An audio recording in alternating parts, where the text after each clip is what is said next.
picture perfect first deer hunt experience. If I could have written it out and said, this is how I want it to go with my daughter on her first trip, couldn't have been better. I hear something and I look over and that bear is already at like 35 yards and he is racing into us. Any part of the bear that you can is going to be super tender. It's just got that fat already there and it doesn't turn on you like it does in just a freezer. There's going to be a time for people to really get to know each other and have those little one-on-ones with the presenters. You know, when we cut out and Birch Barrel is there making our dinners and cooking over the barrels. This is Ryan Lampers, and you're listening to the Wild Initiative podcast. Put down your latte and pull on your boots. I would rest at peace for eternity if my legacy was that I made a positive influence on the non-hunting public about what hunters are and what hunting is. I finally got my buck on our last real day of hunting. So a pro-hunting organization is voting against hunting. And that says anti-hunting to me. There was a year straight where I was averaging up to 200 death threats a day. I hugged it. Like I just wanted to hug a bear. It's proven that the average steak in a grocery store touches 50 to 100 hands and machines. And we're putting that into our body. Hey y'all, Cable Smith, host of the Lone Star Outdoors Show here. This is Adam Weatherby. I'm Corey Jacobson with Elk 101. This is Christy Titus. Hey folks, this is John Bear. You're listening to The Wild Initiative. Hey y'all, welcome to another episode of The Wild Initiative, brought to you as part of the Waypoint Outdoor Collective. All right, y'all, so getting into today's episode, I'm hanging out up here in a very familiar spot. Not that any of y'all can see it, but I am up here in Three Forks, Montana, hanging out with the one and only Ryan Lampers. Ryan, thanks for sitting down, having me up again. I didn't even have to travel. You came to the house today. Yeah, this is too easy. Kind of nice. Yeah. We were joking earlier that the girls are going to come home and they're going to be like, oh my gosh, he's here again? He's back. Uncle Sam, he's probably going to be here for a month. How long is he just staying this time? All right. Yeah. No. Like, I was saying I need to show him my Montana driver's license and be like, I'm moving in, guys. Yeah, I think Paley, we were talking, she's 12 now and she's getting older and she's got that eye roll down incredibly well. She's become very good at like picking out all your little flaws, and if you say something a little bit wrong, she's at that age where she catches you. You got to be on your toes with Paley right now. It's fun. Man. You've got a teenager coming up pretty quick. We're close. I feel like we're already there. And it's come so fast. All of a sudden, like, hair matters and the jeans you wear matter. And that wasn't the case a year ago. None of that mattered. Just wait till she's really embarrassed of you when you're doing stuff out in public. Yeah, and honestly, Sam, I'm already seeing it. And it's a little heartbreaking because I still think of her as my little girl. And, I've got my little 5-year-old Tana, and she'll still let me hold her and hold her hand, all that kind of stuff. But, boy, I just even throw my arm around Paley these days, and you just feel like cringe, and she just wants to wiggle her way out of you. Oh, Dad. Yeah, it's sad. It's sad. Thankfully, I have a little that still allows me to do that.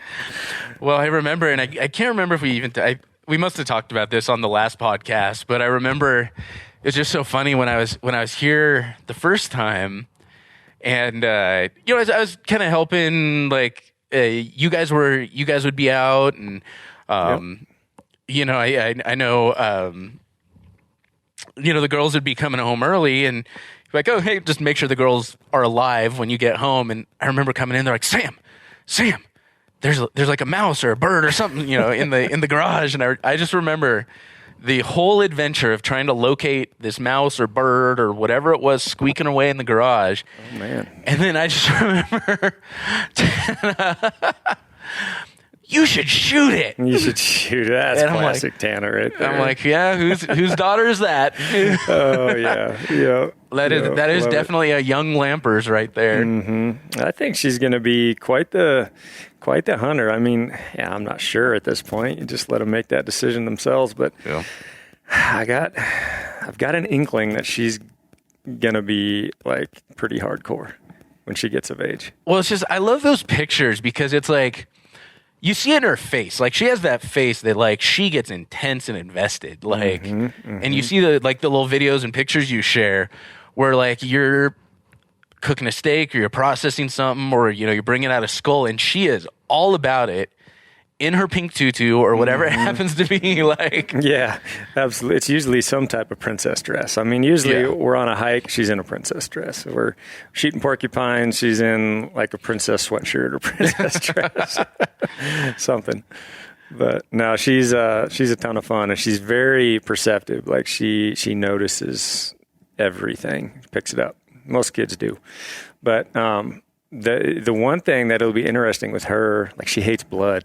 Like, really, she's always had this thing for blood. Like, it's like, oh, blood, Dad, and it grosses her out. So that'll be interesting if she kind of outgrows that. But she's fascinated with blood, like, coming out of a cut of hers, even if it's just a little paper cut. Huh.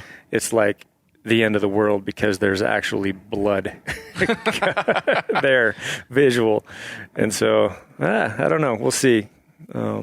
How it all pans out in the end, but she's 5 now, and Paley, we got her out on our first hunt. She was 11, and she's 12 now, so we got a lot of years left. Well, and she just took her first deer. So yeah, Paley took hers this last season, and it's interesting. Like, Montana, she was able to hunt here prior to having her hunter's ed card, because they have that mentorship program here. So I went in and got the papers down at Fish, Wildlife, and Parks and signed them up, and they can hunt with you between 10 and 12. And then after that, you can take your, at 12, she took that hunter safety card right when she turned 12, basically. So now she'll be, buying the regular deer tag, and now she can get an elk tag and a bear tag and whatever she wants to get. But yeah, we got her out last year on her first, and now she's all carded up with her hunter safety, and we just went through that a couple months ago, and it's actually pretty interesting now with that. They don't have in-person field days with COVID, so I feel like we got gypped a little bit. Like, we just did all of it on the computer. We didn't do anything in person, but yeah, we just did it from our house here, so different. Well, that's one thing I was talking about with my neighbor is, we were talking earlier, he picked up his first bow recently, but he went and got his hunter safety as well. And because he's done it before in, I can't remember where he said, like Colorado or something. He's originally from Colorado, and he went and got it there, but he couldn't find his card, and he couldn't find the record of it, all blah, blah, blah. So he's just like, I'm just going to take it again. And yeah, Montana's doing everything online right now, which, to be honest, if somebody new is trying to get into hunting and they want to do it the least impact, like the way that requires the least impact, right? Hunter safety has 100% reciprocity across all states, from California to New York to Florida to Washington. It does not matter where you get your hunter safety or your bow hunter safety if you have to take a bow hunter course. Yep. It applies anywhere. So you technically, don't have to get it in the state that you're a resident in. No. So say somebody does, some of these states that do have in-person courses, they could take their hunter safety online in Montana. No, or you can knock it out in a weekend here. A ton of these other states that allow you to do them online. Yep. And bada bing, bada boom, you use that, and you're good to go. Yeah, it's interesting. It's been, 37 years since I went through my hunter safety course. It's kind of interesting to re-up on some of the things that were in there. Definitely just changed. But, yeah, we kind of went through it together. And, yeah, we spent a lot of time. It was a long weekend that we did it. And she did take a little break from it before she had the final kind of walk through. It was like not an in-person test, but it was kind of like I think there's 90 questions or something at the end there that she went through. It kind of reaffirms all the things she learned. Yeah, it was interesting. Definitely, I went through it with her and realized I probably would not ace this test. I've hunted a lot of years. There's some things here.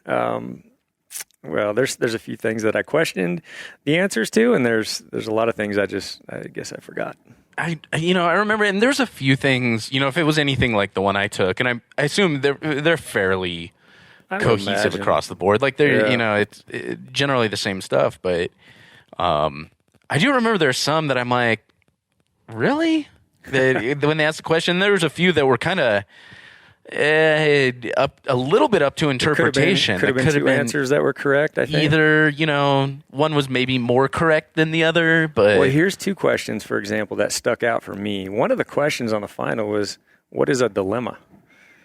And I'm like, it's a vocabulary lesson? Like, how's this got to do with, what is a dilemma? And so she had to, have the A, B, C, or D, the definition of the term dilemma. And then the other one that I still kind of blows me away a little bit was basically, what's true with steel shot over lead shot? And I think answer A was like, steel weighs 2/3 the weight of lead. Okay, true. And then B was some crazy answer, Yeah. And then D was some crazy. But C was steel is like something like less heavy. So it's more unstable. Like steel is less stable in the air as lead. And I thought, that's true as well. Like I would have picked A or C. Yeah. But you can only pick one. So both answers are true. And fortunately, picked the first one and got it right. But could have went either way. Yeah, that's one of those things when it's like, okay, you have to pick the more true answer. The more true answer. I'm like, that's ridiculous. Give me I want absolute, no question. This is the answer. But. Just give me the ridiculous answers and then the one that's right. Yeah. But it was fun. We went through it, and she's now got her card, and now we got a lot of fun ahead of us. So I know, for a lot of guys, especially, it's kind of almost a foregone conclusion. Guys have some son. You have a son. You want to get him into hunting. A lot of guys, you've got 2 daughters, and you're an avid hunter, and I'm sure you'd like to see them follow along in your footsteps. So what's some stuff that you would share with other guys as far as like introducing kids into hunting? Yeah, that's always been like a kind of a big question, right? Is to how do I do this right so that they want to do it, or that they have maybe a little interest in it? Because the big fear is they're just going to absolutely despise it and hate it. And so, I've talked about this before. I remember thinking back, like what got me so into it, what got me 100% bought in. Like I want to do this thing. I want to go with my dad on every trip he goes on from 10 years old. And what my dad did with me, Sam, was he went on all these trips before I was legally allowed to go hunt myself. And he'd come back with stories and, pheasant, quail, and birds and the black-tailed deer. And he'd just lay these out, and then I get to hear about them. And I was like, man, this is the coolest thing ever. So he didn't really take me a whole lot when I was little, even on the bird trips. He could have, but maybe he was being selfish and he just wanted to get those last few years in on his own. But I think for me, with my personality, I guess, it tripped something to where he kind of held it away from me at a distance. And then when it was finally 10, it's like, all right, now you can go. And so I was all in. Like it didn't matter what it was, even if it wasn't an action-packed trip. I was hook, line, and sinker. And I think that's the question. Like, is there a downfall to maybe bringing them too early, or is that what's going to get certain personalities to really fall in love with it? I've taken my girls, at their ages on quite a few little like day trips. Nothing crazy. Definitely very aware of not getting them out into harsh conditions. That's a major, like, let's just not do this. This is just you're not taking them up on the ridge during the lightning storm? No lightning storms, no massive, like, minus 20-degree systems that roll through Montana. None of those. Come on, girls, let's go to Grizzly Hunting. Comfortable. You want them to be comfortable, warm, and you always want snacks. You have that covered, and you also want it to be entertaining. So even if you're not seeing game, pointing out all the things that they don't see on a daily basis, like tracks, sign, scat, stuff like that, deer rubs, elk rubs, looking for things or building, a checklist or a treasure hunt type thing. Just keeps him not getting bored. I think boredom is, especially with today's age, right? Mm-hmm. It's like go from one thing to the next. So back in my era, it was just par for the course. Yeah. There's just not so many things going. We weren't tuned in. We didn't have these phones and always on the computer, always on to the next thing. But nowadays, I think that's definitely changed. So keeping them entertained is a big part of it.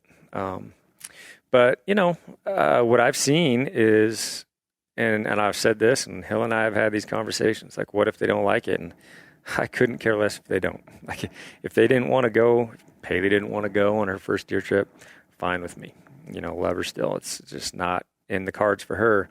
But I was very fortunate that she did. Now, obviously, you want them to. You hope they can, because selfishly, you're gonna be able to teach them a lot of things. You're gonna be able to share in these, events, and you're gonna be able to teach them a lot, not just about hunting, but life lessons and working hard and endurance, and there's this goal and prize at the end if you work hard. There's a lot of value in it, I think, and so I'm very fortunate that my first, who came of age, decided she wanted to try it, and then as we went into last year's hunt, it could not have gone any better. Yeah, like I made sure of those things. I was worried about the weather. Made sure, I run like a 7,900 cubic pack, so I can get extra stuff in there. And my wife Hill came with me on that one, and it was great. But we, we had all the snacks there and things that would make her comfortable. And then where we probably screwed up a little bit is at the shot, because we literally had to wait for this buck to stand up. This buck was an hour and a half of us sitting there waiting with cold wind in our face before the buck stood up, and she just made a perfect shot. And we're like piling clothes on after the fact. She's already shaking. We're all shaking. It was cold. And there's a video of that, and some folks have seen it, but it was kind of cool and how it went out or worked out. She got a pack, the organ meat out. We kind of all shared in packing that out of there, and got a good fire at the end of it. Got a good night hike out of it. Nice. It's kind of like you just picture perfect first deer hunt experience. It's like the textbook. This is how it's written in the manual. I could have written it out and said, this is how I want it to go with my daughter on her first trip. Couldn't have been better. And my wife got to enjoy it as well. Yeah. And she hadn't really experienced any of that either. So she got to be there with Paley when she, got to walk up on that deer, and when she got to shoot the deer. In fact, my wife was kind of holding the camera on Paley when she did shoot the deer, and it was really cool. But I think everybody got a lot out of that trip, seeing how it all went. And the other thing was we took her to a game-rich environment, so there weren't these like big delays in seeing animals. You're not going after that one specific deer, right?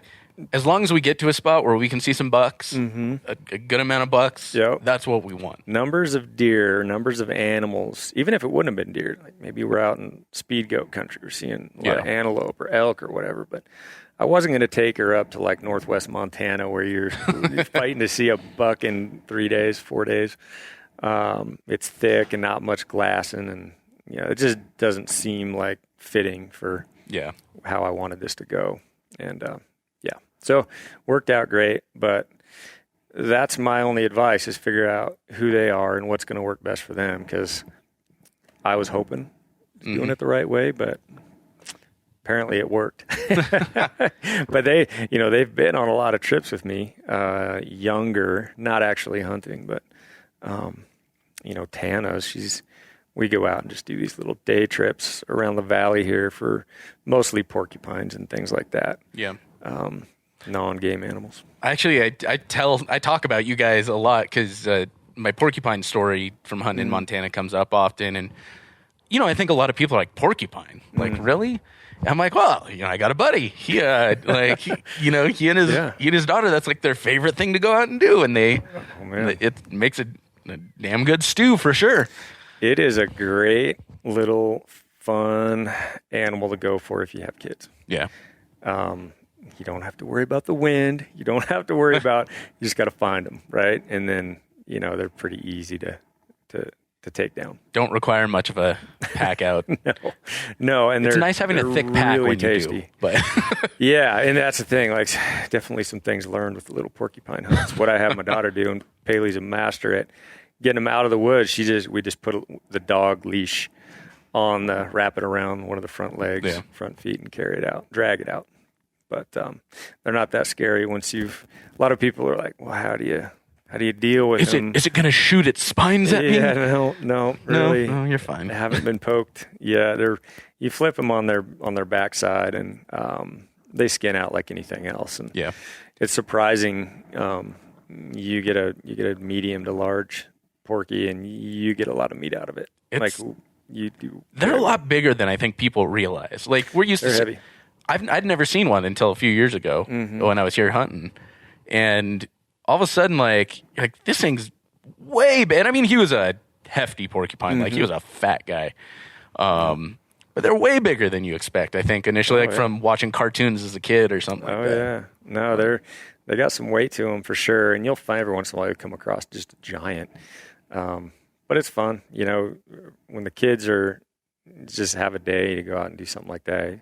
Just looking up in the trees, and usually we're probably not the smartest to take the dogs because you hope the dogs don't get poked. Yeah, but, we've definitely had that several times, and some dogs learn, some dogs don't. But I've got one older gal, and she'll bark when we come across the porky. She kind of knows the game. Nice. So, but you hope to see them up in the trees where they're easy to find. Yeah. But tons of fun over the winter months because the other thing about porkies, like in the winter months, it's cold all night. They'll run up the tops of those whatever cottonwood, scrub, buckbrush, Russian olives are notorious for having them, and they'll sun themselves and they'll get a little heat up on the tops, grab some sun, and that's why we see them up on the tops there. Okay. Yep, in the winter. Well, you know what? I like just how you kind of introduce them to the fun, the exciting stuff that, you present all of that, the things we really enjoy about hunting in an accessible way and effectively let them make their own decisions. It's because I think forcing someone to hunt is probably the quickest way to turn them off to it. I have a good friend, and her son, she hunts, and she wants her son to hunt, and her ex, the boy's father, is big hunter. He's got a YouTube channel, is all about it. Like that's his life. And he's like, my son's gonna hunt. Her son's kind of a sensitive kid. Mm-hmm. He doesn't really like the idea of killing animals. Right. And so she had gotten him into archery. Just, hey, you can go out and you can have fun and shoot. But the second he got his bow, his dad was like, you're going to go kill this animal. And stuck him in front of him and was like, shoot, shoot, shoot. Kid never wants to go hunting again. Yeah, and I mean, it's like, it's too bad. So the opposite of how it should be, Yeah, absolutely. Yeah. It's too bad. I mean, I'm sure there's a lot of that out there for sure. Guys, we can be guys. Yeah. But I think if you step back and think about it, it's like, hey, some are this is not going to sit well with them. Don't push it. Just let it happen. If it's meant to be, it's meant to be, and they'll come to you. But and then in saying that though, maybe there's some kids that need a little push into it. But I don't know. I'm kind of on the mindset that if it's something they want to do, they'll tell you about it. Yeah, and they'll have something that wants them to get into it versus. I would never just be like, you're going, and you're going to shoot a giant. Just sit him down and be like, pull the trigger now. No, Yeesh. No, it was cool with Paley on hers too. I think her first, it wasn't a requirement. Her first ask was she wanted to get something with big ears. And so that was the only thing that she wanted out of it, like something she wanted to get one with, which all that means is, Sam, is it had to be a mule deer. I was going to say, right? So you're hunting mule deer. Yeah, this is a very anti-whitetail hunt. She had stipulations that it had to be a mule deer, big ears. And, of course, we get out on that hunt, and, there's only mule deer around. They all got big ears. And then the first buck that came in, we had a great opportunity. It had seen movement, tops of our heads, working through some sage. And, it's middle of November or whatever it was, rut, young buck, 2.5-year-old buck, sees movement. They're looking for does. He stomps on in real easy, gives us a nice broadside, Paley set up. And we were kind of like, is she going to take it or is she not going to take it? And at one point, she decided she was going to take it. And we're like, all right. And then she decided it's not the one. And prior to that happening, we were actually on our way to get this other buck that we had seen. And he was a little bit older of a buck, a little bigger frame on him, bigger rack. And maybe that had something to do with it. But it was also the first night in that we were going. We had some days to work this.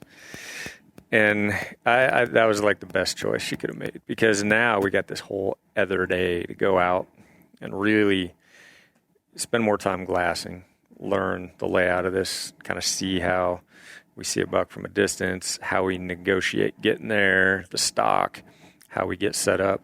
There's just a lot more to it when we had more days to have her out there. And then Hill got to see that as well. So it worked out really good that she got a little snobby on us and got a little picky. I wanted to take one that was much older. And right behind us here is the buck that she took right there. It's an old buck. He's an old regress. And he's probably 2 years past his prime. And, just he had the biggest body, and kind of it was funny watching him, because I had seen this buck before, is he would just like bristle up and just walk other bucks out of the territory. He'd just see a buck and he'd just stiff-legged and bristle and puff up, and he just looked like a linebacker out there, walking these other younger bucks or even bucks that have larger racks, but he was just crusty and old and crotchety. And so it was really the perfect buck to take out of there. Yeah. And so we got a nice old mature, had the big ears, had all the things. Yeah, he's got the big ears. So it's cool. Checks the box. It checked all the boxes. Made me happy, made her happy. There you go. Well, man, but so we're coming up. It's, end of March right now. We got black bear season coming up. We were just talking about that a bit ago. When does the season officially start here in Montana? 15th. Yeah, weeks away. Literally weeks away. That's right, because I think I've got like a week and a half. My residency officially kicks in like a week and a half before the season starts or something like that. Yeah. That's close. But the nice thing is a lot of these places, or a lot of the best areas that we found here, really don't pop till May. Yeah. Just the elevation we have here, it's almost better to. There will be bears seen right out of the gates in certain places, but definitely treat Montana a little bit later than a lot of other states. Mid to late May is when seems to, like, a lot of those passes where some of the older, more mature boars are that you need to get into, they tend to open up a little better at that point.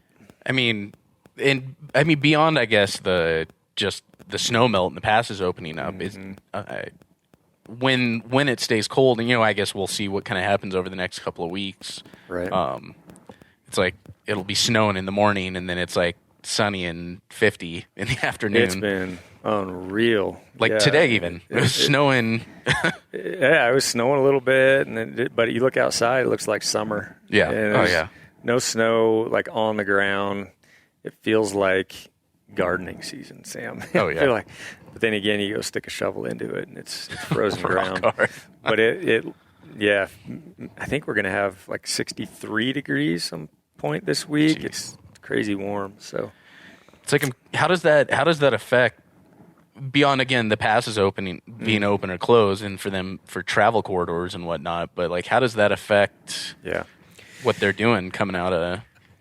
I think this year will be interesting because the mountains are loaded with snow. Like, we have a crud ton. We're maxed out with snow up there, right? We just didn't get much down here. Mm-hmm. So we're going to be probably in line with most years, I think.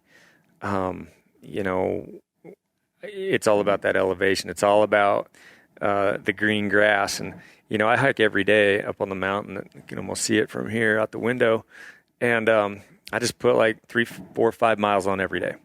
And I'm up there at 5,300 feet, and I'm already seeing green popping. There's green grasses starting to show. Now, of course, this time of year, you never know what's going to happen in Montana. We could have insane cold here all next week. But it just feels like it's a little bit earlier than most years. So maybe we'll have a little bit better bear hunt. Maybe those bears will come out of the den a little bit early this year. But, those upper elevations, it's just going to be where that green, you've heard people call it the green wave, or, it's wherever that salad is, that's where you're going to find the bears. And it's so different. Each topography, you look at some of the better time frames to hunt, say the North Panhandle of Idaho or whatever. You don't even think about hunting those areas until really like June, well into June. That's when a lot of those upper elevations have cleared off, and those little pocket meadows up in those deep, dark timber areas. Each pocket meadow seems to have a bear at that time of year, And then the lower elevations, it's way different. You can get really good hunting in mid-April to late April. I know back in Washington State, sometimes the first part of middle of April there was the best times, and we'd find some really good bears in that time frame. But you could get down into those lower elevations, 3,000, 3,500 feet, and that's where the bears would be. So every place is just so different. Yeah. But those pocket meadows have to be nice because those are real easy to glass. You're just sitting locked on those for a while until you see that black speck come popping out. No, they pop. Yeah, when you get like the mountain just starts to turn green sometime in May typically, and then eventually the whole dang mountain will be green. South slopes will start burning off, and you'll one of the questions that inevitably seems to come up, Sam, is like, where do you find the bears? Yeah. Like, what are you looking for on the maps? What are you looking for in your e-scouting? It's just so different. It's just not an answer that you can like blanket statement. Like, every place is so different. There's places that I hunt where I'm looking for nasty, craggy, rocky north slopes. The south slopes burn off quick, and those bears tend to move quickly away from that and roll right back over into the slope that they were probably denned up on, and they'll just be in beetle kill areas. It's a great place to find bears because not quite enough light is getting in to burn it off, but enough light to grow a lot of green grass. Mm-hmm. And so every area is just so unique and different, and they each have their best times to be hunting it, and the elevations are different. So like I said, Montana, I kind of treat Montana as mid to late May. I don't even think about it early when it first starts off. Mm-hmm. And yet, like I said, there'll be places where guys go in and probably kill bears right out of the gates. It feels like, and I mean, like you said, it's always the questions like, okay, where do I find them? It's because with like elk, it's like, okay, you need the water, food, this, and with anything, you need bedding, food, and water. Yep. Any animal's going to be like that. But I feel like with bears, it's not as defined of a thing. It almost feels like you gotta put on miles and look for something that. Yeah, definitely. I mean, you can do a lot with your e-scouting. You can find those little pocket meadows that are completely surrounded in dark timber. And, if you know the snow line, you're going to know that that's probably going to be an area that greens up, and it's just going to be a salad bowl. there's going to be balsam roots and everything else popping, and bears just love those things. But each place is so different. Like, we used to focus in on wild onion areas back in Washington State. It's not even something I think about over here. I just don't find those areas. But just every state, every range has got its own unique little tricks and things that you dial in over time, for sure. It's just hard to speak broadly, like, this is where you're always going to find bears. I could say that to a guy hunting northwest Montana, and he'd say you're crazy. Or I could say that to a guy hunting central Montana, and it would work great for him. But it's just hard to really speak to all things the same. Do you really cue in on? I mean, obviously, yeah. If you're seeing scat, there's bear in fresh scat, there's bear in an area. Are you really looking for those signs a lot, or are you just more out here, way out here, trying to see them from a distance? Or? Yeah, one of my favorite things to do is I really try to specifically go and hunt certain areas. And those areas that I find on Google Earth a lot, Google Earth really helps I think it helps in bear scouting more than almost anything else. Finding those big vantages that overlook a crud ton of country. And I love overlooking river drainages where there's a nasty north slope that's rocky. Maybe there's a ton of downfall. Maybe there's some burn to it. It's just ugly stuff. You wouldn't really want to spend much time on that north slope. That's going to be a great area for bears to den up, and they're going to be probably you combo that with a little river drainage at the bottom, and then maybe a more open south slope that's out of the gates, right out of their dens. They're going to be in there feeding on those grasses. They need the grasses. And then and they'll start finding those like flowers and balsams and dandies and things like that. I love those type areas. I love where I can sit from a distance and just have a view of mass country like that. And sometimes with bears, you're literally seeing them and they're 3-4 miles away. And then you might spend the next day getting there. And then you have to sit at a little better, closer vantage where you actually can make a play or be within striking distance. And then again, you're sitting there waiting for them to come out, But getting those points that just cover a ton of country, I love that. And I'll sit there for days. And then eventually you'll get an idea, of where there's a bear hanging out. And those first bears, when they first come out of the den, they don't move too much. Sometimes they're just hanging that first week too, pretty dang close to that den. And they almost feels like they're scared of their shadow. They're just not willing to venture too far from it. And it's then like when you wake up from a nap and you have no idea what year it is, what your name is, where you are. Well, last year we watched a younger, beautiful red cinnamon. And this little thing, every time is like a pine cone fell. You'd get about 100 yards from where he was denned up in these rocks. And like a pine cone fall or a breeze would come through, and he would just like sprint back right to those rocks and just bury himself, and we wouldn't see him for an hour. And then he'd come out again. It was pretty funny. But yeah, right at snow line, a real just gnarly, thick north slope, covered in rocks and some patches of timber. That bear they den in those type areas. But the goal is to try to find them in areas that, or in a time frame when you can actually go put a stock on them. Yeah. Times a year. Like I said, I like chasing them when they're just out of the den. They'll give you time to get there. They'll focus in on a nice little patch of grass sometimes, and they'll give you all day to get there, or at least they're going to be consistent coming back to that little salad bowl. As you get more towards June, and that rut starts to make them crazy and wander, and the whole game changes. Like, you may spot 10 bears, but maybe you couldn't even catch up to one of them because those boars are cruising ridges, and you just see them and watch them until they're gone. You just never can get ahead of them. Well, sometimes, you're lucky enough when you're focused on one, there's another one that you don't even see coming running into you, right? That happens too. especially when you pull out the old game call. They're end of May. Yeah, that can happen. This is what we had happen last year.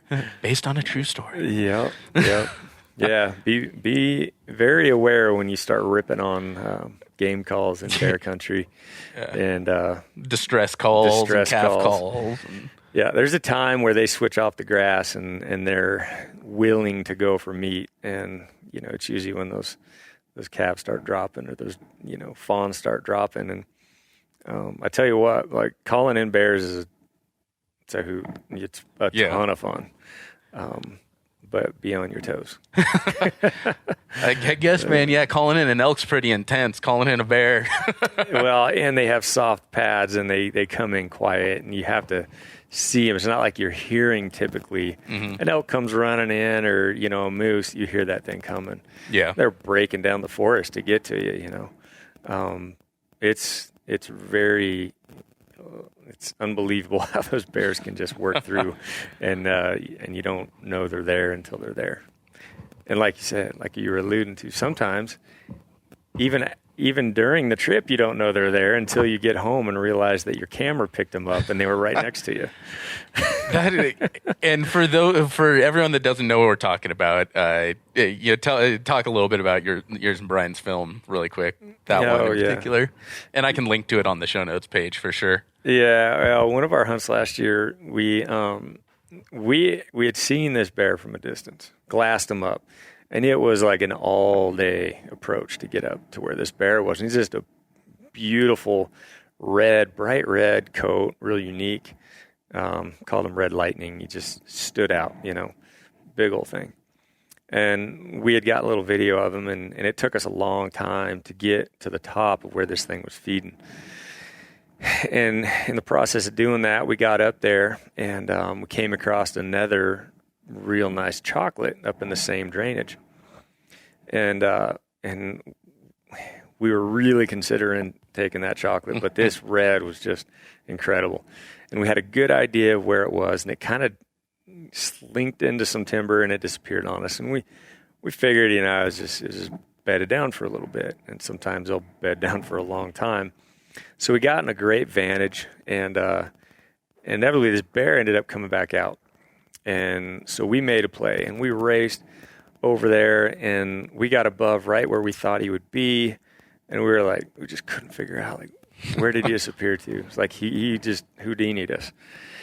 And it's starting to get late, and we start rolling across the top of that mountain and roll down a ridge, trying to stay out of the basin. And we picked up that chocolate. And so we race down, and Brian and I get set up, and we're trying to size him up again, just seeing if this is the same one that we videoed before.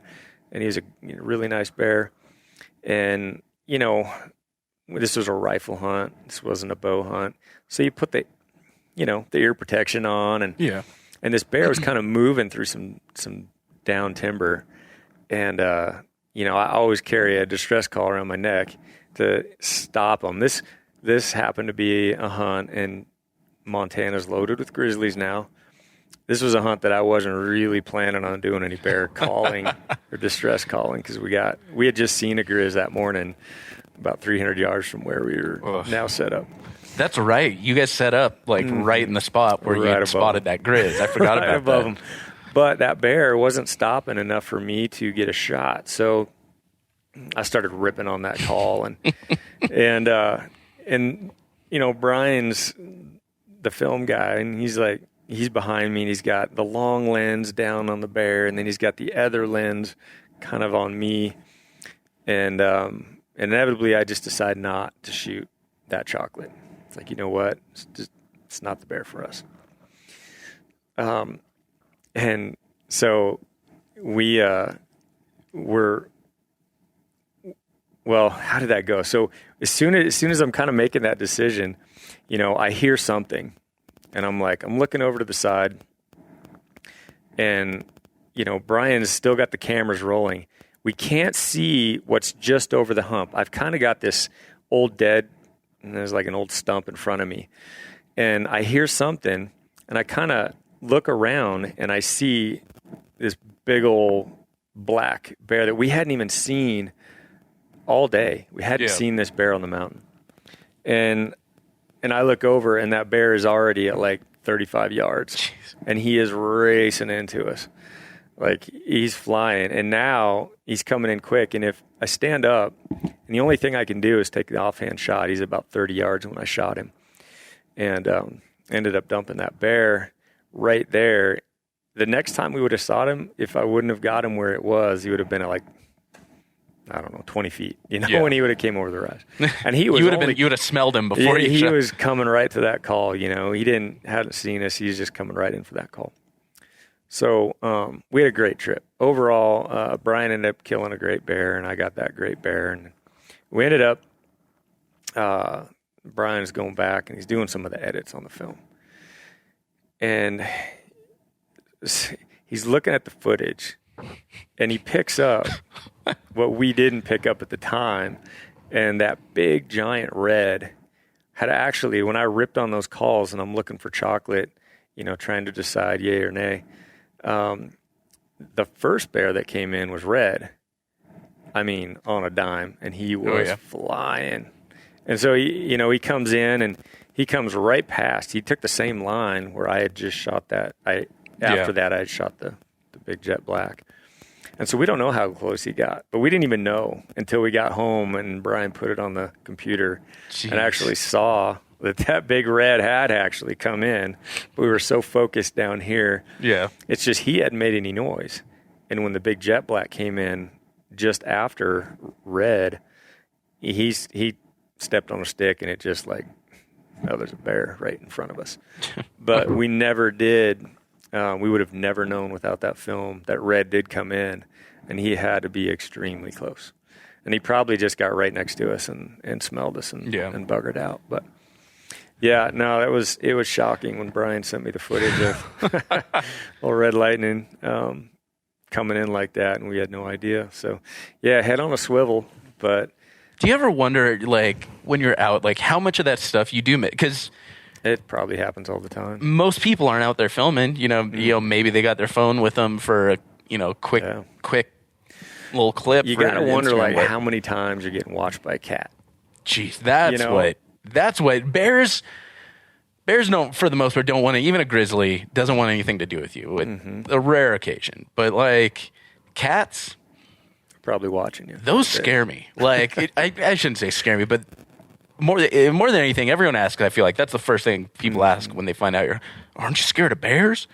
Like, I'm wary of bears. I'm not scared of them. Yeah.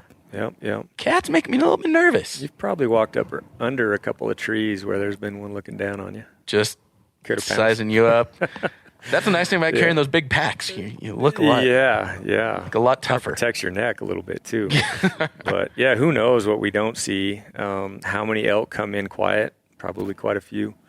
Yeah. That's a guarantee. Cats, bears, they're super quiet. So probably you're around more animals than you think. But sitting there glassing, focused on something, and who knows how many bucks have walked up right behind you, been like, "Oh crap!" and took off, and you just never even. Yep. So, yeah, moral of that story is try to not do a whole lot of calling. Well, number one in Grizz country, but if you do call, I love calling, and I'll do it a lot this year. But when you have the ear protection in, like, be extra careful. Because sometimes they'll come in so fast that little time to react. Well, those things can move. I mean, I think that's one of the first things, like, when you learn how quick those big old roly-poly things can cover ground. Holy crap.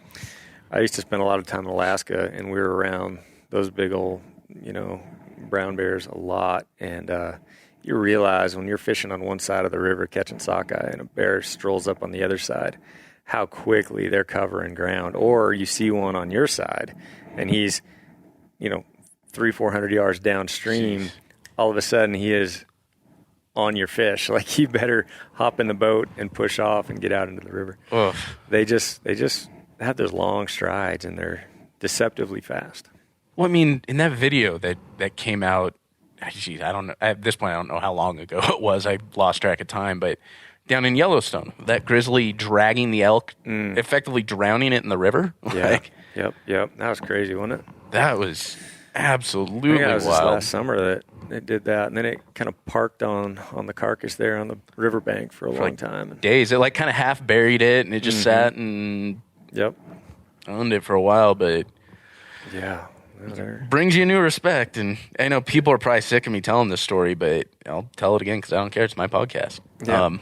But it's, that was one of the first things that like blew my mind about hunting. I'll always have a special connection with bear hunting because remember when I was first introduced to hunting, I think my brother was like inviting me along on a dove hunt or something, dove opener, and so I was looking at all the regs and like how to get a license, and I just pull up fishing game website, and I'm like reading through the whole thing like an idiot, because that's obviously the most efficient way to figure things out is just read through the entirety of the fishing game regulations from start to finish. Yeah. But that's confusing. Yeah, I just remember reading through, and I was reading about different seasons, and I come across archery bear, and I'm like, and it pops up on my Facebook memories all the time now. It's like it's like I screenshotted it, and I'm like, holy crap! People actually go and try and shoot bears with bow and arrow. This is also, I didn't have quite the understanding that I didn't realize that some black bears are about the size of a black lab, and also that the difference. I'm thinking like a homie in there with 20 feet with a trad bow versus a grizzly bear. That's like what it is in my mind, which happens. Oh yeah, but. It was. Some people do that too. Some people take that route. It was one of the first things that captured my imagination about hunting. That's the best way to put it. And I think I'll always have a special connection with it. That's why I'm so excited about this year. Yeah, is I can really dedicate time to black bear this season. I'll tell you what, like for the folks that haven't gotten into it, I know there's a lot of like newfound spring bear folks. I see it in the messages. There's a lot of people with a lot of questions, and they're just finding this thing, right? Well, you just posted some about it, and didn't you get like 260 questions or something like ridiculous like that? I think I should ask a bear question, and I got 260 questions. Yeah. So it's like, man, there's some podcast material.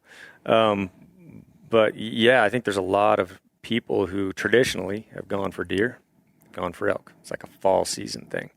Like hunting is in the fall. That's when you do it. Yeah.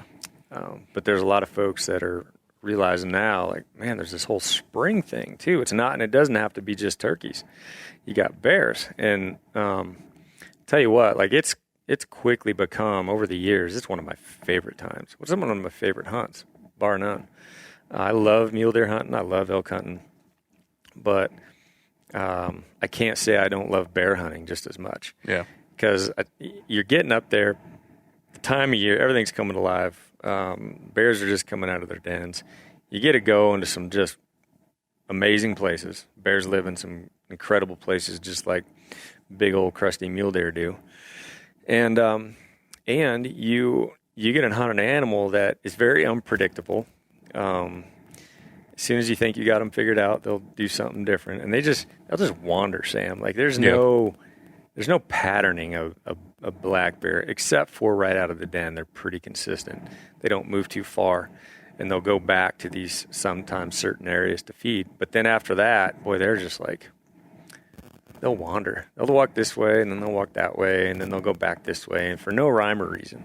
They'll swim a river, and they'll feed a little bit, and they'll swim back on the river, and they'll feed over there. And it's just really an odd animal, but they're so fun to hunt. They've got such a personality. It's one of those animals that you'll see. They'll go out and they'll like play around in a river versus they like do some odd things. Yeah, they're just like a weird. They're fun to watch. Like they're. Oh yeah. I could sit and watch bears all day, and but how can you hunt them? Yeah, it's so cruel. I respect them, and they're fun to hunt. But you know what? Also, is they're very good to eat. I was going to say they're even more fun to eat. And I can speak, 100% honesty for this. Our family, it's our favorite. Bear meat is the best. And it tops porcupine. It even trumps elk meat. Porcupine's pretty good, but I was going to say I don't know. I've heard you talk about porcupine before in your Christmas dinners. Yeah, but bear meat trumps all. And one of the best things about bear meat is it's almost hard to overcook. And that's some things that a lot of people don't think about is it's such a fatty meat. Yeah. If it's a real lean game meat like an elk or a deer, you can overcook it, and it's not my favorite. It's kind of tough and it toughens out real fast. Bear meat, number one, you have to overcook it. You have to bring that temperature in the center to 160, 165, and hold it for a few. And you can't have any pink. Trichinosis is real. Yeah. And I almost feel like every bear these days has it. But you can literally cook the snot out of that thing, crispen the outside, and cook it until, like I said, 165 degrees in internal. And you slice it up, and it's just this tender, moist, fatty, rich piece of meat. And so you could be a terrible chef like, a lot of us are, and, we'll Traeger up, some bear meat, and it just makes you look good. And I'll do these bear roasts, and we'll just throw the whole roast, even on the birch barrel. We'll get that going, and we'll just sear the outside, and then I'll take that lid and I'll kind of set it up off of the flame a little bit, and just let that internal get to that 165. And it's hard to beat, man. It really is hard to beat, and it's just so greasy. It's got a good flavor to it. You get a lot of hunters that'll eat just about anything, and so many of them are like, I just won't eat bear meat. It's too greasy. And it's, so often we cook, we get so used to, we're like, okay, you can't cook hamburger, a greasy burger or a dry. Well, it's like greasy burger. You can't cook an elk steak like you would a beef steak, and so we're so used to being like, I have to undercook it. Well, yeah, but then you go and do the same thing with bear. Like, of course it's going to be greasy because it's got a giant fat content, and that's not like deer fat. That's not like fat that's like a baseball. No, it's woven into the meat. Like it's in there. It's not just the fat that you're peeling off the back. Just the meat itself has more fat into it. Now, one thing you got to be careful of when you're storing bear meat, and maybe this is where folks have gotten the idea that it's not the best. Because if you do try to long-term store bear meat, the fat does go rancid. Mm-hmm. That's how it works in the freezer. You don't have that long. I'd recommend trying to get that bear completely eaten in no more than 5-6 months. Really? The bear fat, until it's rendered and cooked down, then it's stable forever. But just straight bear fat, you put that in the freezer, it'll turn on you. And so bear meat doesn't last as long. In the freezer, like a lean wild game like venison, deer, elk, it's so lean that, I'll pull those out 3 years later sometimes, and it's great. But it doesn't work as well with bear meat. So, interesting. Now you can bear meat, and you're solid. That's a way to hold. So that's one of the weirdest, because when I first stayed with you guys, like we had some bear burgers and had some of that canned bear meat, and I'm like, this is the weirdest thing, because let's face it kind of looks like dog food. Yeah, it does. It does not. It's not an appetizing. It looks like something. You remember the movie Seven with Morgan Freeman and Brad Pitt. Mm-hmm. Like it's like it looks like something you'd walk into one of the crime scenes and it would be sitting in jars on shelves. Yeah, it is not an appetizing looking thing. No. But holy crap, it's good. It's tasty. And it's so good. And the thing when you can it, number one, you cook the trick out, so no worries. Yeah. If you've done your 90 minutes on the pressure canner, no worries about trick. And everything that you can is going to be moist and tender. And so any part of the bear that you can is going to be super tender, just like any other meat.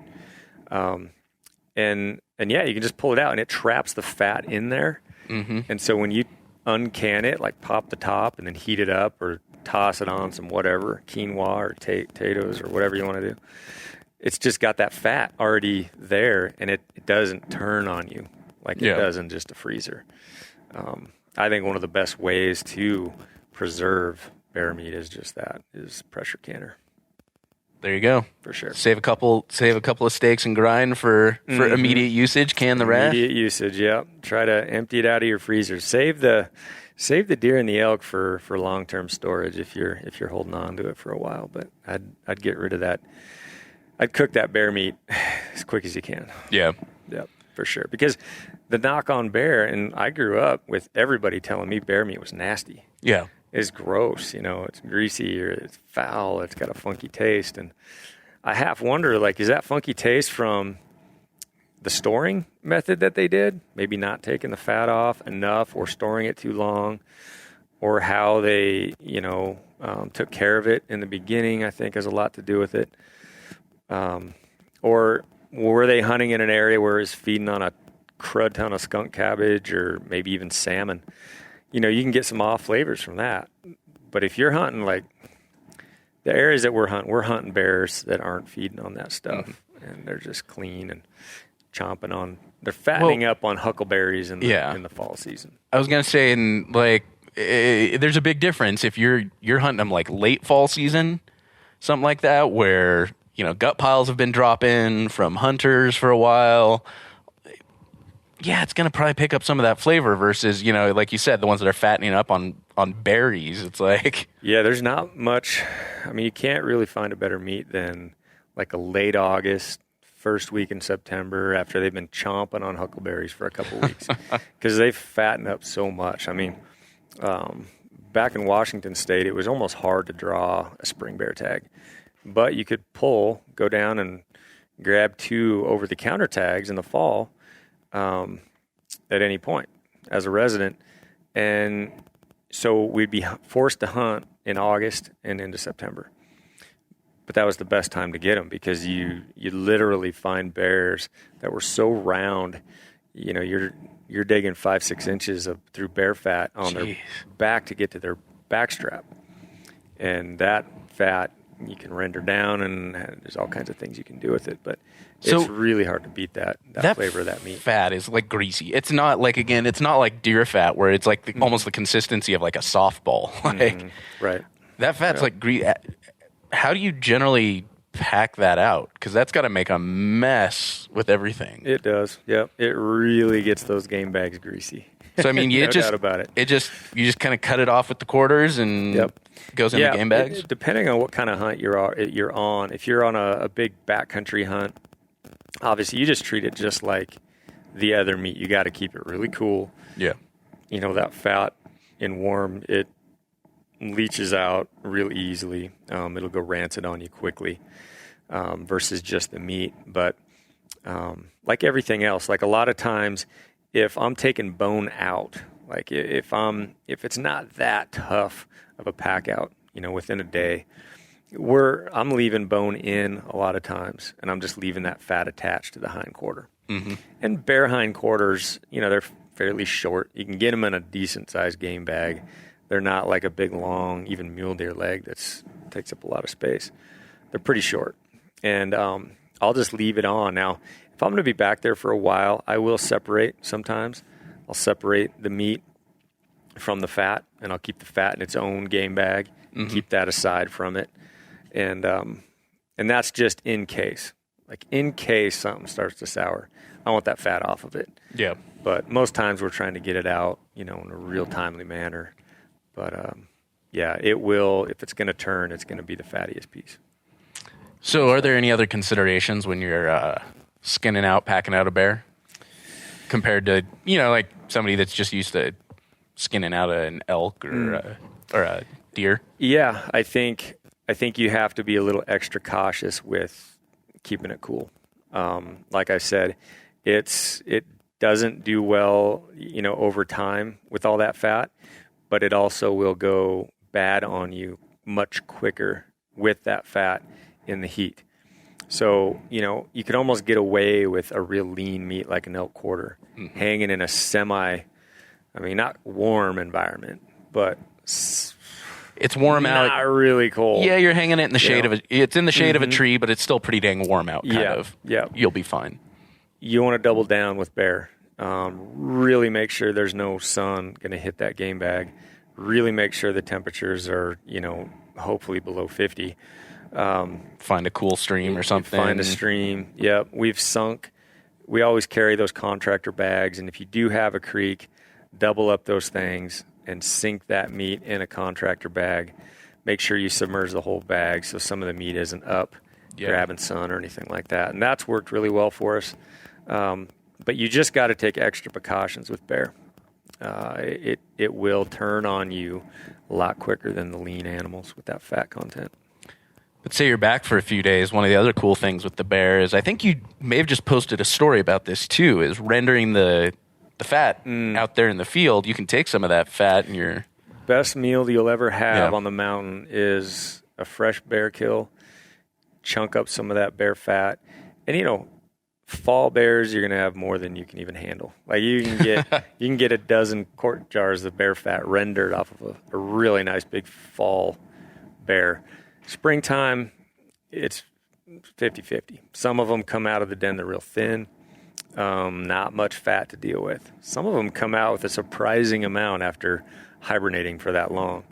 And, oftentimes there's always enough. There's like just enough. So you take the whatever fat you can get off a spring bear and dice it up, small cubes, drop that into kind of a low heat, whatever cookie you're running, whether you're a jet boil guy or MSR guy, something that'll toggle down pretty nice and low. Orange flame, not blue flame. Yep. And just let that simmer. And it's surprisingly quick how much fat you'll get off of that rendered fat, liquid fat. And then we'll kind of scoop. Do you ever add any like water to that or anything? No, just straight fat. And what that does, you basically just have a little deep fryer, right in front of you now that you got I usually take a little wider pot than some of those jet boil skinny ones. Yeah. Those tend to be more of a... Well, you get more of that boiling surface water anyway. And and you find like more of a mini mow. I use that jet boil mini mow. Yeah. Got a fatter can to it. So you drop the fat in there, you'll build up an inch of just hot fat cooking. And then you'll kind of scoop those little crispies, the fat pieces out. You can eat them. They taste like popcorn. We actually eat them because usually by that point we're pretty skinny. And we'll take whatever we can get. And then, you cut up some nice little thin cubes of bear and meat and drop it in, and you just deep fry. And again, you deep fry the crud out of these things. Make sure they're cooked. And that's the best meal that you'll ever have. You do that with the heart out in the field? Oh, yeah. All of it. Anything that you're willing to eat out there. If you got bear fat, and you come across a grouse, and same thing. Deep fry grouse is hard to beat as well. But if you have bear fat to work with, you're golden. Nice. You're in for some pretty good, like really flavorful meals with that. So awesome. Hard to beat. Oh, I'm looking forward to this season. It can't come quick enough for me at this point. I'm excited. I'm just excited to get out, to be honest. We're finally here. We're, like I said, weeks away. So getting those miles in every day, getting ready for the big mountains for spring bear. Well, and then just after bear season, we got Western Hunting Summit coming up. Yeah, we are wrapped up. Our June is pert near filled with Western Hunting Summit. Yeah. We got the first event kicks off June 10th, goes to the 13th, and then the next weekend is another 4-day event. The next weekend is another. So we kind of stacked them in that time frame. There's strategy there. The weather tends to be somewhat good, and it's also kind of just after bear season for most folks. And a lot of the presenters that I have at these, I don't want to screw them out of their scout time for mule deer, which is August. And I got to make sure they got to finish up their spring seasons and get their scouting in. So really, you are definitely limited. It's unless you want to, well, let's face it, the hardcore mule deer guys, they're scouting in July. Yeah. And definitely in August. June is about it. If you want to stay away from, we go up there now and, be snow-filled. But that's not as fun as just June here in Montana is a good month. Yeah. Yep. Usually it's fairly warm.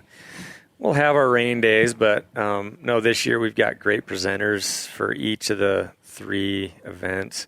Well, we're breaking it down a little differently this year from before. It was elk, mule deer, bear. Right. Now this year it's more, and I think it's going to work a little bit better this way this year. I think it's going to be more relevant to people. Well, and I think people want to hunt everything. They want to be able to hunt and talk about bears, deer. People aren't necessarily now like, I'm just an elk hunter or I'm just a deer hunter. Yeah. Now I think people are on to like, man, you could have a ton of fun on a spring bear hunt and then do a little deer and then do maybe a little archery elk in September, a little deer in November. Mm-hmm.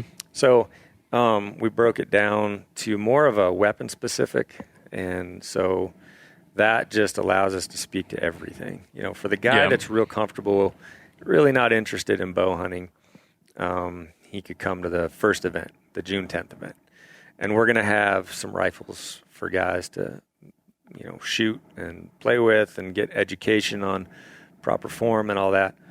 And then, you know, the presenters will be speaking to those type hunts, you know, more of like, if we're talking about deer, we're probably going to be talking more about second half of October and November timeframe, rut hunts. A little bit later season, because that's when rifle typically falls. Right. Versus like our archery event, which is the last weekend, 24th through the 27th. That one we're going to be talking about probably a lot of September, you know? Yeah. And then those, you know, we have presenters to match, like the Brian Barneys who are all in on archery. And then, you know, like say for the rifle event, there'll be guys like, you know, Brady Miller and folks like that, you know, none of us are purists by any stretch. Maybe Brian is more to just archery, but like I love hunting archery. I also love hunting rifle. I would grab a muzzleloader in a half a second if it put me in a pretty cool season. Yeah. And so, you know, a lot of the presenters that show up, if a guy shows up to a rifle event and he wants to talk archery, we're going to talk archery. Yeah. But no, the events are cool because, you know, fairly small groups, we're able to speak to each person individually. And that's one of the keys, I think, this year. We want to make sure we have time for just conversations. It really feels like, I mean, it's good-sized groups, but even with that, with how it's structured and the time that's allowed, and there's a lot of stuff going on, you get a lot of value, but you do feel like, you know, you can sit down and talk with you and Brian Barney or, you know, Jason Matzinger, and like everyone kind of hangs out, and that's one of the cool things. Last year, a lot of the speakers just hung out. They're like, well, shoot, I want to sit down and listen to Brian Barney talk about archery. Are you kidding me? Yeah, they'll do their presentation. They'll just hang out, and inevitably, if they're there, they're going to have a little circle around them of people asking them questions, which is great. And I think a lot of the most valuable information to attendees comes from that. And so one thing we're focusing on this year is just that. We want time, whether that's, you know, we're going to have some little fitness things, hike and workout and spending time on the 3D course for the archery event or the rifle course for the rifle. There's going to be a time for people to really get to know each other and have those little one-on-ones with the presenters. You know, when we cut out and Birch Barrel is there making our dinners and cooking over the barrels, we're just going to be sitting around hanging out for the last few hours of every evening and just trying to make sure that we get everybody's questions answered and addressed. So, and the other thing that's unique about this year is nobody's going anywhere. We got them locked down to the ranch. Like the folks that attend are going to stay with us. They're going to be camping with us there at the ranch. No hotels, none of that. Well, I think that's going to add so much, especially to the end of day experience, where people aren't sitting there being like, wait, you know, I got to get back to the hotel. I got to get ready. You know, we're up early tomorrow. You know, it's going to be a lot. I feel like it's going to be a lot more relaxed since everybody's going to be there. Yep. You know, you're walking 200 yards or whatever, you know, to your tent or your trailer or where, you know, whatever you're staying in. Right. And it's going to allow people to stick around a little bit longer and swap stories. Yeah, we're all going to be eating breakfast together, lunch, dinner. We're all basically going to be camping in the same big pasture right alongside the ranch there, ranch house. And, I think there'll be a lot of friendships made from just the attendees. And I know from the past events that we've had, you know, there's been a lot of friendships made and, you know, hunting buddies that are now hunting together from the events that we've had in the past. I mean, I still talk with a lot of people. You know, I wasn't an official attendee last year. You know, I was kind of in and out, but I still talk with a lot of the people that I encountered. I mean, a bunch of them. And people, I mean, it's people from everywhere. Everyone, I know a lot of people just kind of assume it's like, oh, it's just going to be a bunch of like Montana and Wyoming people and then Not at all. a bunch of Ryan's friends from Wyoming. I mean, no. I mean, tons of people from California and Texas, we had and Colorado. 18 different states last year. Yeah. People came from kind of all over. Yeah, we had a lot from Washington, Oregon, California, and then we had them from everywhere, from Texas to Pennsylvania and everything in between. Very few actually from the state of Montana. This year we have a few more already signed up. We've got more gals signed up this year than we've had in the past, which is great to see. We have, one of the gals that's going to be speaking, Alicia. She's a rock star of a hunter. She's great. She's going to be coming in, and she's a local gal here from Bozeman. She's going to be talking about nutrition and things like that. She's just I got to meet her powerhouse at the. She kind of hung out a few days at the event. I want to say the first event. I forget if the first one was elk or mule deer, but she hung out a few days, and I got a chance to sit and talk with her. She's awesome. She's got some great stuff going on. Yep, she's fit, number one, very fit, and she knows how to hunt very well. She's got a lot of success because of it. She's a hard worker, and she's great at the nutrition side as well. So full package there. So she's going to be there hanging out and helping and talking. And, we're hoping to draw more ladies in as we move these things forward and keep growing them. Well, I mean, we're recording this end of March. It's 25th, the day we're recording this, and I mean, it's close. I mean, we're close. Running out of.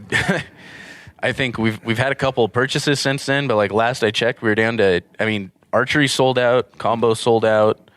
Fast, and we were down to last I checked, we were down to 10. We were talking earlier. We've had a few sales since then for rifle and. So there's not many spots left. There's a few spots left. So no, it's been great.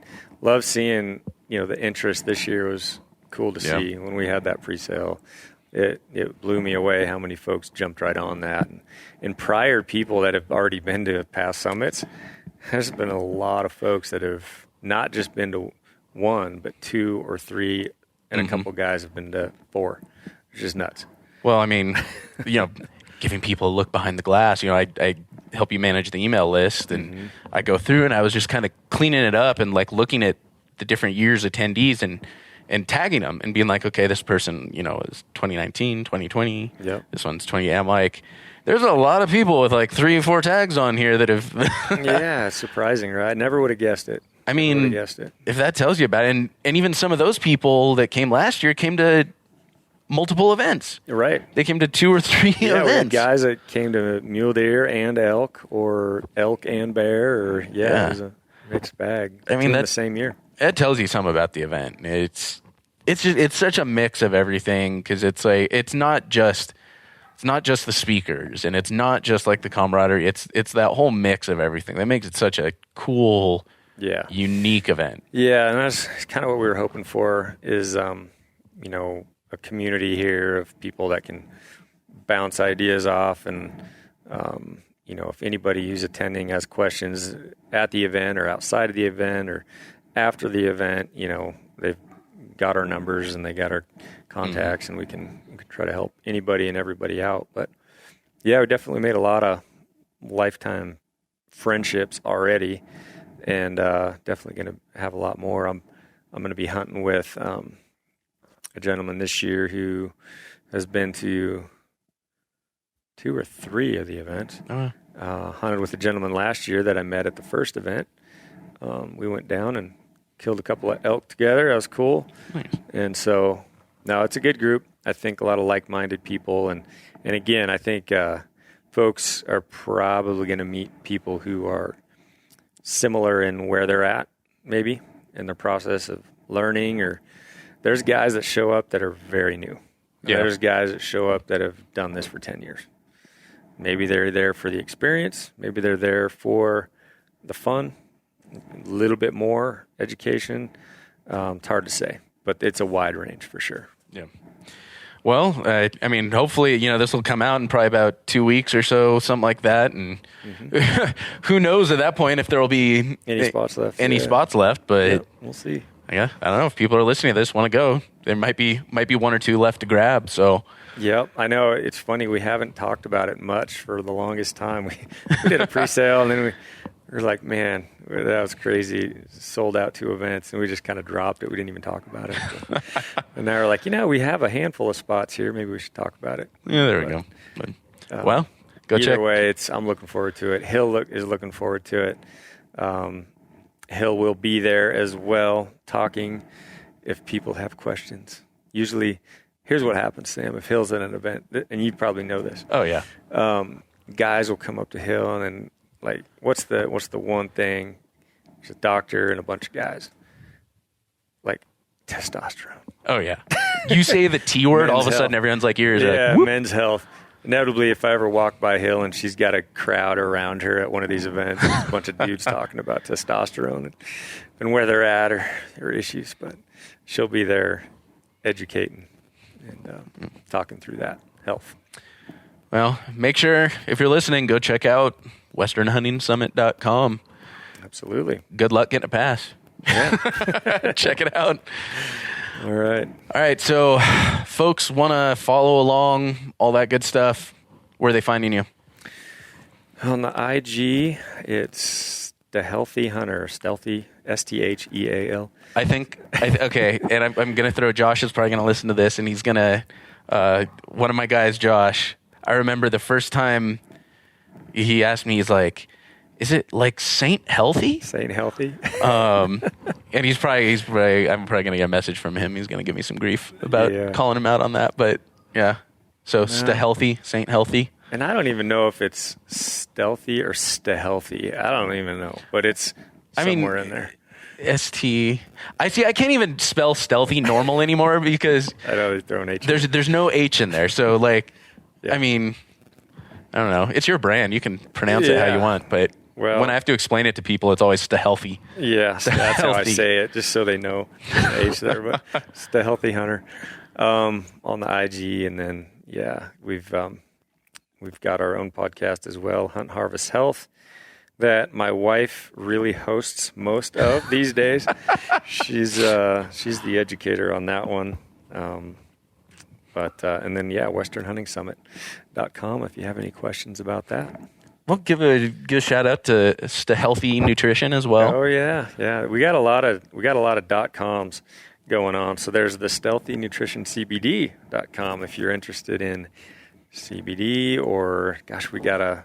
There's a whole. I mean, you guys expanded the line over the past few months. Seriously. Yep, we're getting ready to drop some more gut health supplements on there. That has been one of the most successful. My wife did a gut health restoration program years ago, and that thing has been downloaded a ton. And so we're adding some of those subs to our lineup as well, along with the krill omega oil and the turmeric and the probiotics and those, along with all the CBDs. All the good stuff. All the things. Get all the products. You guys got a bunch of articles on there as well. Health. Recipes galore. Recipes, nutrition, all of that good stuff. But awesome. Mm-hmm. Well, I'm glad we got to make it happen. Absolutely. Yeah. I mean, it's a lot easier of a trip nowadays. We're one town away here. So, we're pretty close. There we go. All right, y'all. That'll do it for this episode. Make sure to check out the show notes page on the wildinitiative.com. Get links to everything we talked about in today's episode. That'll do it for this week. Looking forward to next time. But until then, I hope this podcast inspired you to get involved, get outdoors, and plan your initiative for the wild. Thank you for listening to The Wild Initiative. Please take a moment to leave a rating and review on iTunes or Stitcher, and head on over to thewildinitiative.com to get show notes, check out the blog, gear discounts, other podcasts from the Wild Initiative family, and more.